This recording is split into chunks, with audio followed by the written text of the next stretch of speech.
What's up, everybody? Welcome to Bios3 Raw TV. Today we got a little story time. It's been a long time since we had a story time, and this seems to be one of the segments that people really like, but I only have so many fucking stories, and I can only remember so much, and like, my memory is really not that good from all the drugs that I did, so it's kind of fucked up and hazy sometimes. But the thing about it is, too, is I have stories that I can't tell because they involve other people. Fix this fucking camera angle. They involve, like, this shit's square.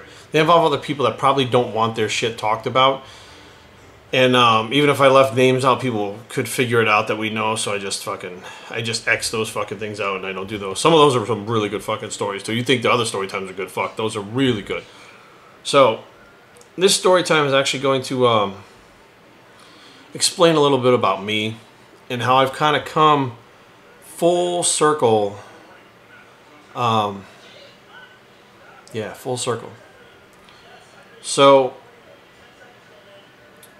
before I learned about hate, how to hate someone, how to hate on someone, how to make fun of someone, how to pick on someone, even as a kid, you know, like you learn that stuff, but you kind of just go with the crowd. You don't really understand what it is. Like nowadays, you don't have to have friends to teach you how to pick on someone.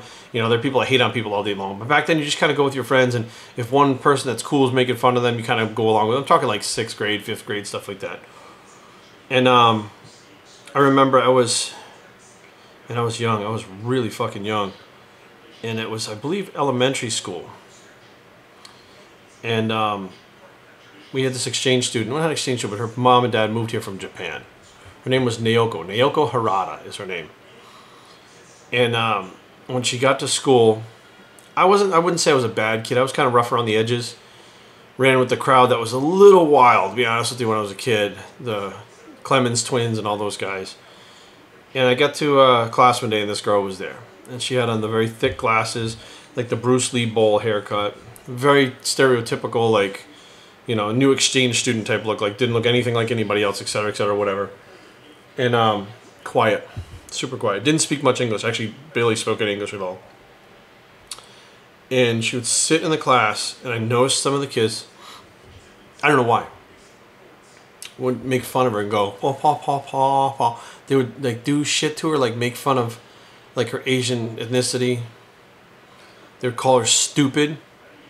She didn't even understand what they were saying, honestly. But the tone that they had, she could tell they were picking on her. And this only probably went on for a very short period of time before I didn't like it going on. I didn't, because I felt like you're not picking on someone who could fight back. She can't even speak to you. She doesn't even know what you're fucking saying. So as you know, this is even as a kid, I kind of had, you know, I'm not gonna say I didn't lose my way throughout life a little bit, but I had this like, you know right from wrong. You just know it. And at that point, and I guess, you know, like, I've been thinking about a lot of stuff since my dad passed away. Stuff that he had instilled in me that I didn't know he had instilled in me that came out at certain times and does come out at certain times. This is one of those times. So I kind of, you know, stood up and yelled at the kids and stuff when they were making fun of her. And she didn't know what I was doing. She had didn't know what I was understanding. Didn't had a fucking clue. And I looked and she was drawing these little cartoons. She was drawing Japanimation cartoons that were so off the fucking chain. I mean, these things were so cool. I'd never seen anything like it. And I was really into art. I was into drawing and stuff. I love that. I actually went to art school, the Art Institute of Fort Lauderdale, when I graduated high school. I was really into drawing. And I'm looking at it going, you know, if I was in Japan, how would I feel if these kids are doing that? You know, if they're fucking with me. And I kind of put myself in her shoes. So I grabbed her desk and I pulled her desk up to mine. And I told the teacher, so I'm going to help her with her work while we're doing this stuff. The teacher was more than willing to let me do that because people were fucking with her and she knew that was a problem. And of course, she would give the kids fucking time out and shit. Like, we didn't have detention for young kids back then. It wasn't until like high school we had detention. Or maybe junior high. No, it was high school. And, you know, she was like upset and kind of, I guess, scared as to why I was like pulling her desk closer to mine. And I put my notebook next to hers and I pointed at her cartoons and I pointed at mine, at the book. And I was like looking at it and I started to try to draw what she had in the book. And she flipped the page open to a new one. She drew a line and she kind of looks, you know, at me. I drew the line. She was teaching me how to draw these Japanimation cartoons, like one line at a time. And when I left that class, I realized she was just a kid. Just like me, just like those other kids. And she was going to get fucking eaten alive if she didn't, if nobody helped her.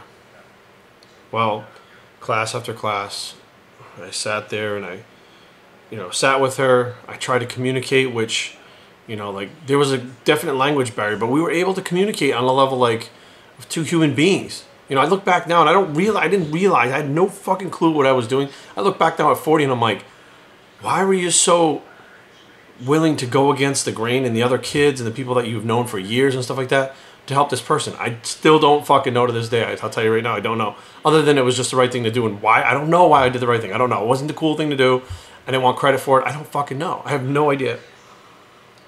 And we were drawing the cartoons and we became friends, and I told my mom, I said, I have this friend from Japan. And my mom was like, wow, Japan's far. And I was like, no, she's in school. Like she thought, I was like, how the fuck do you know somebody in Japan? Did you write him a letter? She didn't know. And one thing led to another, we became good friends. And she eventually started picking up English throughout the years, speaking more and more English, and we were friends.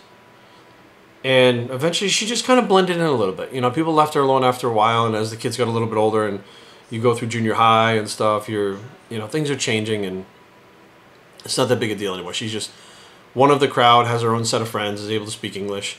In the end of junior high, I moved to Warren. Left the school. I had a few key friends that I kept in touch with and stuff here and there. And, went to high school, graduated, etc., etc., etc. And Facebook came along. This is many years later, obviously. And I said, I wonder if Naoko would be on Facebook. Like, out of the blue, I don't even know what made me think of it. I don't even know. And I saw a Japanimation thing. That's what it was. And I was like, what the fuck? I used to know this girl. Like, wait a minute. That was when I was a fucking kid. And I hit her up on Facebook. Of course she knows how to speak English now. And she was like, oh my God, Jerry. She's like, I'm back in Japan. I live here. I work for this company, da-da-da. And we got into this nice conversation that lasted maybe an hour, back and forth on Messenger or what do you call it, Facebook. I said, do you remember, sitting there and drawing the cartoon? She's like, yes, I do. She's like, thank you so much for reaching out. She goes, I had nothing and I had nobody. She goes, and I don't know why you did. And I'm sitting there thinking to myself still, like, I don't know why I did either. And, we talked back and forth here and there for a few weeks or whatever. I told, my ex-girlfriend Carrie, I said, man, I got in touch with my friend Naoko. I'm really excited because I've always wanted to go to Japan. Like, I really wanted to go. I don't know why, but I've always wanted to go to Japan. Well, I know why, because ninjas are from Japan. I love ninjas. So, then the earthquake hit. The tsunami out there, the earthquake. And a whole bunch of people were killed. And the first thing I thought, I was like, holy fuck, I know somebody out there. So I hit her up. Never heard anything back. And I was like, fuck. I was like, this can't be real. You know what I mean? Like, I just talked to her like a few weeks ago or whatever, and now she's dead. Like, I can't get that in my head, And a few weeks later, bing, pops up on Facebook.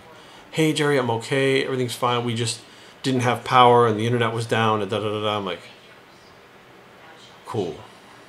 So at some point I'm gonna get out to Japan to see Naoko, who's my friend. And it's gotta have been 25, 30, maybe 30 years now that I've known her. She eventually went on to be the valedictorian of the high school. Went to like some fucking Ivy League school. I mean, it was just like retarded what the shit that she did. She was so smart. So smart. Like, once she learned English, it was like off and running, good to go. And now I have a friend that's from Japan that lives in Japan. So it's weird the way things work out. And again, like I said, I don't even know why I did what I did back then. I don't even know why I reached out now. I have no idea why I do the things I do sometimes. I'll think about somebody, immediately text them, send them a message, find them on Facebook or whatever. I don't know why. Like, I just feel the need sometimes just to reach out, reconnect with people. It's just kind of how I am. And I think that's important to connect with people in your life that you may have had an impact, that may have had an impact on you, whatever the case may be, and keep the dialogue open because, in this case, I didn't realize it made an impact on her at all. Not even a little bit. I had no idea because we never talked about it. She couldn't speak English, and by the time she spoke English, I had moved away. So, maybe it was a good thing. Of course it was a good thing. Then I got back in touch with her. So, beware, guys. Sometimes you do something when you're younger. You don't really know why you're doing it, but it'll change the course of someone else's life or mean such a big thing to them in the long term that 30, 40 years old, that person, for 30 or 40 years later, that person will still be thinking about what you did for them. Biostraining@gmail.com. Leave comments down below, but don't fight. www.biostraining.com is a blog. It's to do it just because it's the right thing to do. Bicep, and we're out.